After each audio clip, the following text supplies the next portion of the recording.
5 anos desse monstro chamado Abel Ferreira, rapaziada. Pessoal, se liga só no cortezinho que eu separei pra vocês, com todos os detalhes aí do nosso Verdão Lofredo, analisando nosso Palmeiras e o trabalho do Abel Ferreira. Mas antes, rapaziada, já sabe, né? Se inscreve no canal novo, tropinha. Então se inscreve, ativa o sininho das notificações pra ficar por dentro de tudo que acontece no nosso Palmeiras. E deixa seu like pesado, beleza? E sem mais delongas, bora pro vídeo.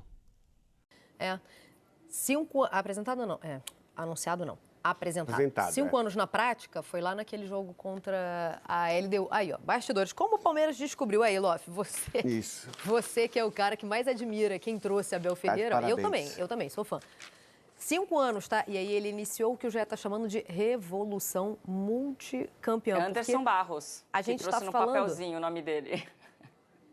Mas não foi o... Maurício Gagliotti e o presidente. Não, presidente sim, Gagliotti. Quem me contou foi o próprio Gagliotti. Aí conta, foi o Anderson Barros que levantou, Foi o Anderson Barros que fez esse levantamento e falou, olha... E eu lembro do Gagliotti me explicando o seguinte, que a frase que ele disse quando vendeu o Abel, porque o Abel era um técnico de 41 anos, desconhecido, não tinha títulos nem pelo Braga, nem pelo PAOK da Grécia. Não tem como. Mas, então, enfim, né? O que credenciava o Abel? Naquele momento do Palmeiras, o Palmeiras buscava um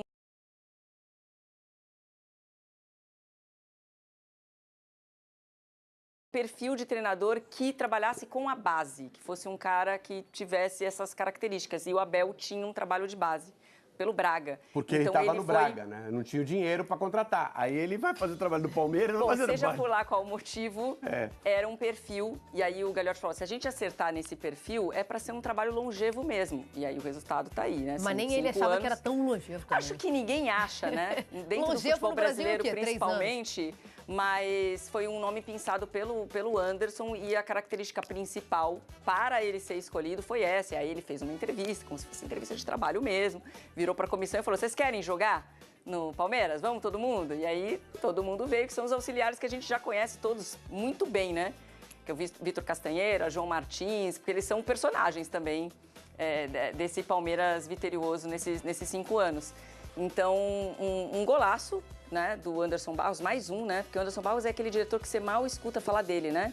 É um cara extremamente discreto, dá pouquíssimas entrevistas, mas trabalha muito nos bastidores do Palmeiras e é um mérito dele de ter pensado esse nome, do Maurício Gagliotti, que está aí ao lado do Abel, no canto direito da tela, de ter falado assim, tô contigo.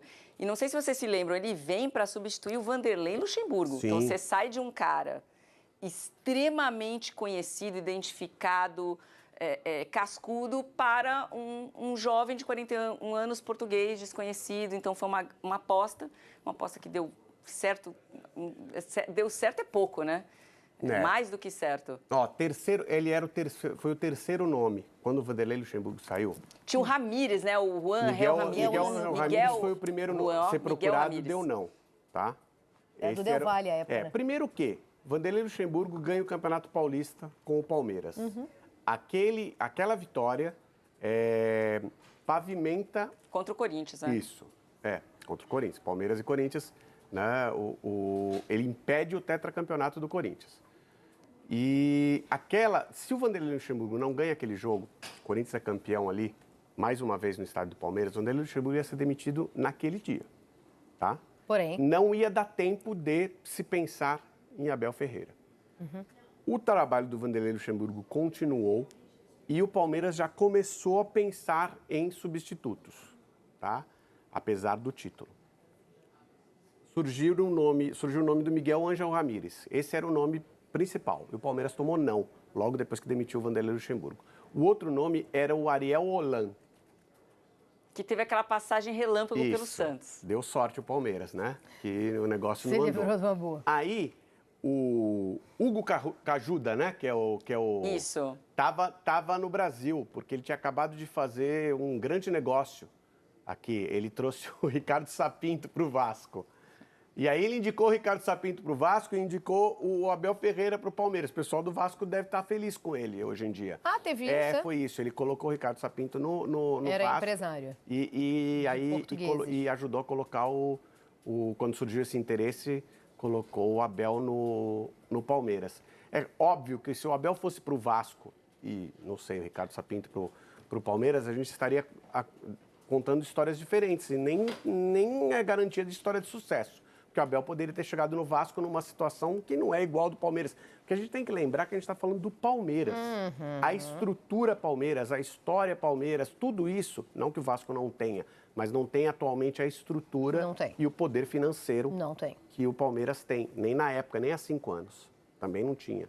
Então, o Abel entrou em algo estruturado, algo que vinha de um título. Ele não entrou num time que só perdia. Ele entrou num time que tinha sido campeão brasileiro recentemente. Então, não tiro nada de mérito do Abel.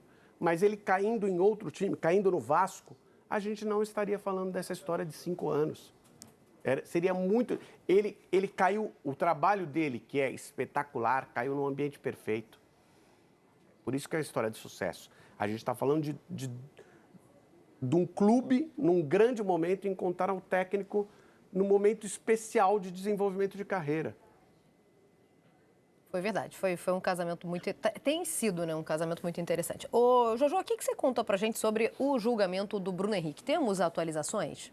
Temos uma atualização importante, tá? Falei com uma fonte do STJD hoje de manhã para entender quando que seria remarcado o recurso no pleno da suspensão do Bruno Henrique. E a informação que voltou para mim é que vai entrar na pauta na próxima segunda-feira, tá?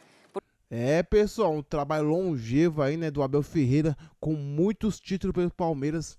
Mano, o cara é monstro, rapaziada. Pra gente encerrar aqui, vamos falar sobre o Vitor Roque, que foi convocado e infelizmente, mano, é desfalque pro Palmeiras no jogo contra o Santos e Atlético Mineiro. Jogo contra o Santos que acontece na quinta-feira, rapaziada. Um jogo importantíssimo aí. E muita gente tá comparando, mano, as duas convocações dos dois times, né, que estão brigando pelo título, que é o Palmeiras, que tá em primeiro, e o Flamengo, né, que teve 2 convocados, Danilo e Alexandro. Mano, não tem nem comparação, rapaziada. Não tem nem como comparar o Vitor Roque com o Alexandro ou o Danilo, né? Danilo que é reserva. Então já começa aí, né? Mano, infelizmente a gente tem muito a perder aí com essa convocação. O Ancelotti bem que poderia não ter convocado, né? Mas vai ser o quê? O cara tá fazendo um bom trampo aí, né? O Vitor Roque tá fazendo muito gols pelo Palmeiras, jogando demais, então merece. Mas, infelizmente, é triste por essa parte aí, por desfalcar o Palmeiras na reta final. Vitor Roque convocado para a seleção, né? Não joga contra o Santos. Então essa é a matéria aqui. O Palmeiras terá um representante na última lista de convocados da seleção brasileira. Divulgado ontem, né, pelo Ancelotti, que foi o nosso centroavante Vitor Roque. Com a convocação, o centroavante do Palmeiras será baixa. Isso a gente já sabe, né? No jogo do dia 15 aí. E também desfalca o Palmeiras aí contra o Atlético Mineiro. Será desmembrado pela CBF e deve acontecer entre os dias 19 e 20. Então, Ancelotti, né, foi questionado e se conversou, né, com o Palmeiras e com o Flamengo em relação aos convocados. E ele disse ali, né, que a prioridade é a seleção brasileira, mano. Aí é complicado, mano. Vai fazer o quê? Todo mundo quer, né, jogar na seleção brasileira e acaba acontecendo isso aí.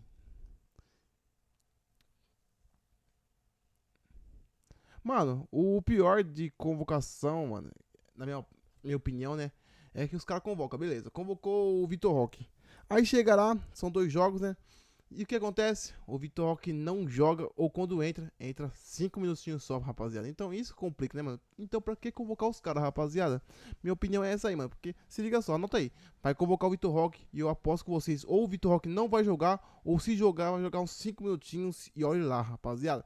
Então é isso aí, comenta aí o que vocês acham dessa convocação do Vitor Roque e também do trampo do Abel Ferreira, rapaziada. 5 anos no Palmeiras aí, de 10 títulos, cara é monstro. 10 títulos e pode ser mais, rapaziada, porque tem Libertadores no radar e também o Brasileirão, então pode ser 12 aí, né? Eu tô confiando que seja 12, rapaziada. Então é isso aí, se inscreve no canal, ativa o sininho, deixa o like, é nóis.